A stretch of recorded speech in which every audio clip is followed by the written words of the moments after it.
I want to tell you something I have never fully broken down on camera before. For almost 2 years, I was eating everything in sight. Rice, pasta, bread, pretty much everything. Peanut butter, I didn't care. If there was something on the table, I was eating it. And honestly, I was tracking my calories and tracking 4,000 calories a day consistently. I was going to the gym, but I was still skinny. Not a little skinny, I was very skinny. Embarrassingly skinny. I came to the country when I was around 15 years old from Dominican Republic, and I weighed 100 pounds. I've told you this before, but what I haven't told you is that I was not lazy. I was not skipping meals. I was not missing workouts. I was doing everything I needed to do, or that I thought that I needed to do, but nothing was working. And nobody around me knew how to tell me why. It was not until I started studying molecular biology and actually reading research that I understood what was happening inside of my body. And when I fixed this, I went from 100 pounds to 180 pounds in a matter of a year and a half to 2 years. And it was at a regular Planet Fitness. No steroids, no expensive supplements. Although I did go to the gym that was available in my college at times. But today I'm going to tell you exactly what I was doing wrong and what science says about what I was doing wrong and what's actually gonna work. And I'm gonna tell you what I actually changed that made everything click. If you're eating and training and still not growing, this video is made specifically for you. All right, so let me paint you a picture so you understand where I'm coming from.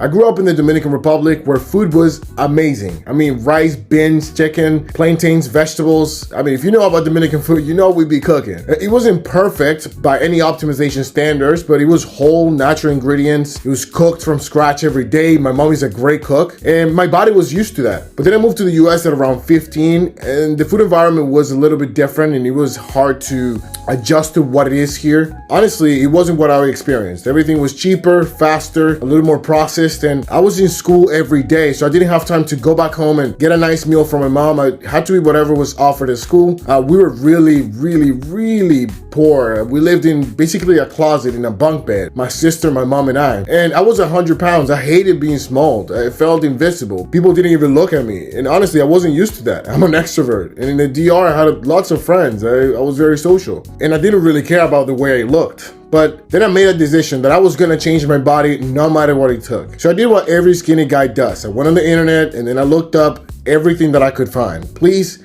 find me something that is going to change my body. That's what I found. Eat more, eat everything, hit your calories, all of that. And that's what I did. I was eating until I felt sick, even if I had to, until I vomited. So I ate rice, pasta, bread, everything, peanut butter by the spoonful. It was crazy. I remember chugging half a gallon every day. I was putting myself trying to make my body grow into pain and suffering. And my body just did not respond the way that I was expecting, I was gaining some weight slowly, but I looked soft, not muscular. I was tired all the time. My energy wasn't consistent and my workouts fell flat. I did not look like I was eating 4,000 calories at all. I looked like I was surviving on them, to be honest. And I remember standing in front of the mirror after around 2 years and genuinely asking myself if my genetics were not built for this. I was like, this is ridiculous. I'm 100 pounds. I'm 106 pounds at that point, and I haven't done pretty much nothing. I'm eating everything I find until I vomit, and it just wasn't working. I thought it just meant to be skinny. My metabolism was fast, and that was the excuse I was giving everybody, and I was giving myself. But I was wrong.